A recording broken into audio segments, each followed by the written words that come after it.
আফগানদের হারিয়ে সুপার ফোরে যাওয়ার সম্ভাবনা টিকিয়ে রাখল বাংলাদেশ। জয়টা আসতে পারত আরও সহজে, ব্যবধান হতে পারত আরও বেশি, কিন্তু ব্যাটিংয়ের শেষ দিকে রান তোলার গতি স্লো হয়ে যায়। অন্যদিকে সাইফ হাসান 14তম ওভারে আজমাতুল্লাহ ওমর জাইকে 20 রান দিয়ে ম্যাচের গতি যেন ঘুরিয়ে দিয়েছিলেন। কিন্তু তাসকিন, নাসুম আর মুস্তাফিজুর রহমানের শেষ মুহূর্তে নিয়ন্ত্রিত বোলিংয়ের কারণে পেরে উঠতে পারেনি আফগান ব্যাটাররা। জয়ের সম্ভাবনা জাগিয়ে তুললেও 8 রানে আফগানিস্তানকে হারতে হয়।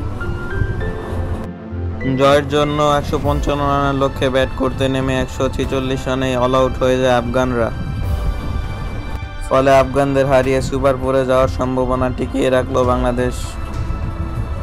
এখন শ্রীলঙ্কা আফগানিস্তান ম্যাচের দিকে তাকিয়ে থাকতে হবে বাংলাদেশকে। ওই ম্যাচে শ্রীলঙ্কা আফগানিস্তানকে হারালে বাংলাদেশের জন্য সুপার ফোর খেলা নিশ্চিত হয়ে যাবে।